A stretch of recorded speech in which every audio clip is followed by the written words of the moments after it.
What if I told you that the team that everyone considered finished has returned to rewrite the rules of the game? What has happened in Barcelona that has Ferrari, Red Bull, and McLaren rethinking their entire season even before the first Grand Prix?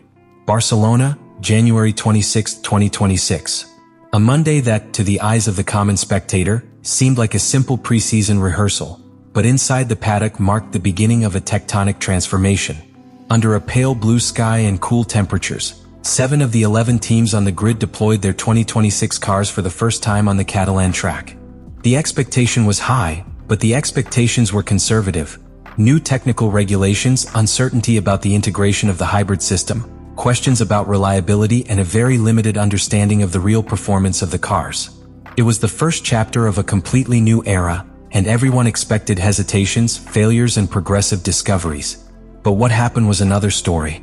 Mercedes, a team that had been in the shadows for the past few seasons, showed up to the shakedown with a confidence that bordered on arrogance, and with a meticulously executed plan.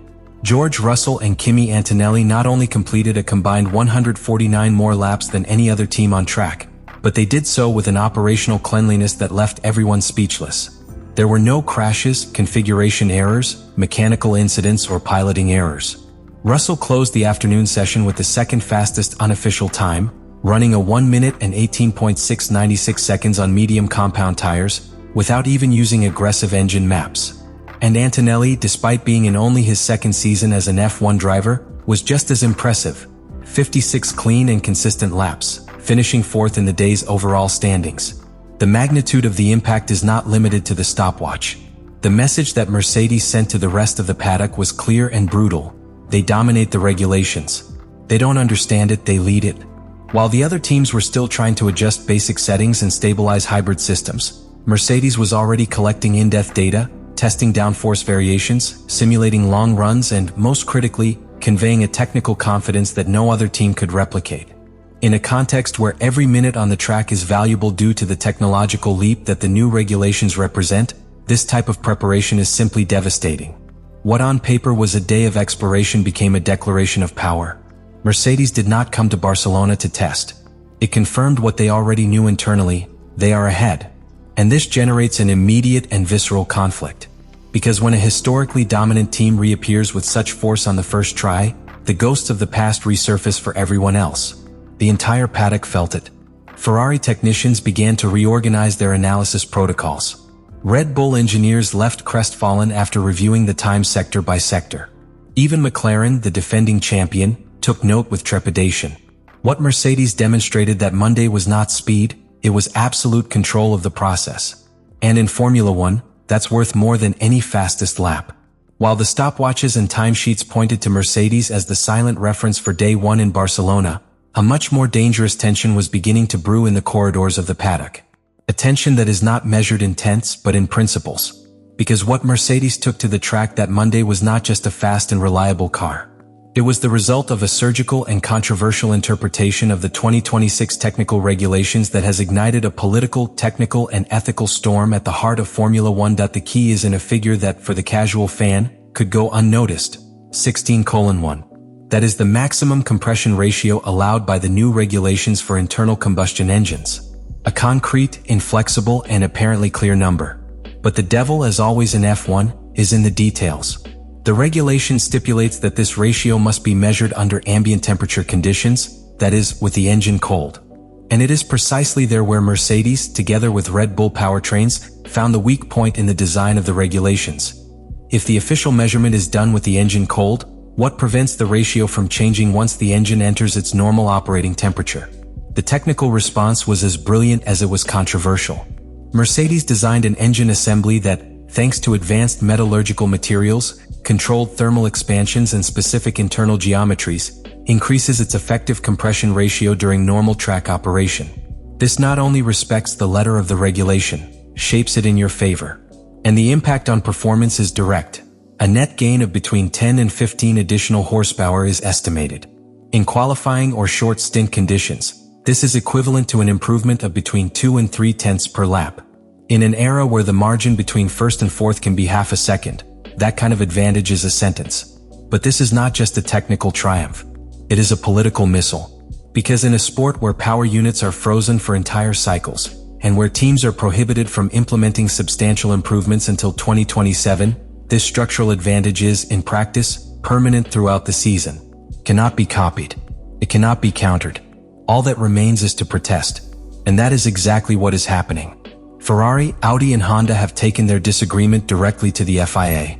They allege that this interpretation, although legal on paper, violates the spirit of equality of the regulations. They demand an intervention, a clarification, a rectification. But the Federation's response has been devastating. There will be no changes in 2026.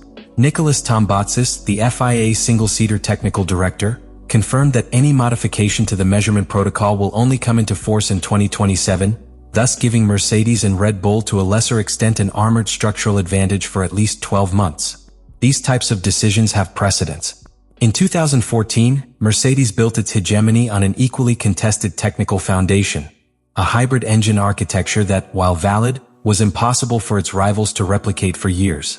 What followed was an era of absolute dominance. Now, many in the paddock fear that we are facing a new déjà vu. The climate that reigns between the teams is not one of healthy competition. It's one of contained frustration.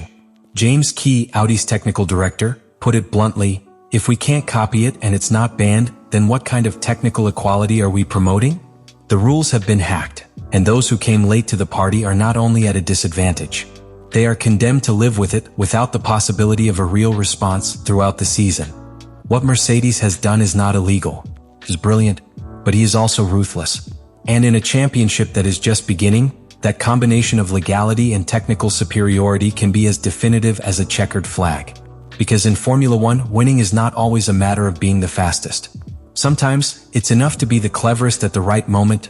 Audi and Honda, the other engine manufacturers without a trick, are directly disarmed. Each with only one team to collect data, they are at a clear disadvantage compared to the ecosystem of four Mercedes teams: Mercedes, McLaren, Alpine, and Williams. That difference is not only quantitative, it is structural. It means less telemetry, less validation, less responsiveness. In a year of profound changes, that is equivalent to running blindfolded. What Mercedes has done is not win races. Not yet. But it has achieved something even more powerful. It has sown doubt. It has made each team question whether their technical project, their strategic planning, and their season objectives are enough. And in a sport where internal confidence defines execution, that psychological blow can be more decisive than any turn.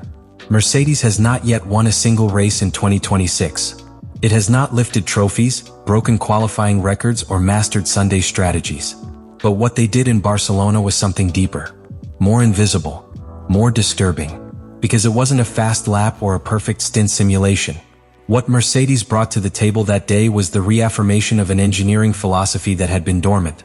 The return of a team that, historically, not only wins by performance, wins because it understands the rules of the game before anyone else. And that has consequences. In the days after the test, it was not the stopwatches that were discussed the most in the team briefings. They were the implications. The possibility that we are facing an unbalanced season since its conception. A season where some run with self-imposed limitations due to the literal interpretation of a regulation, while others have shaped that same regulation in their favor with surgical precision. That's the big question beginning to hang over F1 2026. Are we witnessing a genuine rebirth of Mercedes as a dominant force, or a perfect storm fueled by a legal loophole that could derail the entire season?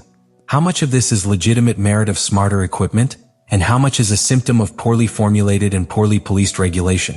And furthermore, if this is just the first day, what awaits us when the updates, the real strategies, the racing pressures, and the chess game of a long and politicized season arrive? At this point, victory is no longer measured in points. It is measured in initiative. And Mercedes, with just one day of testing, has already conditioned the entire narrative of the season. Not because of what they have said, but because of what they have shown. But now it's your turn. Because all of this entire intricate network of technical, political, and strategic decisions needs a second look. Do you think the FIA should have intervened and stopped this loophole before the championship starts? Or are you on the side of those who think that the intelligence to interpret the regulations is as valid as talent on the track? Leave me your analysis in the comments what you think about all this.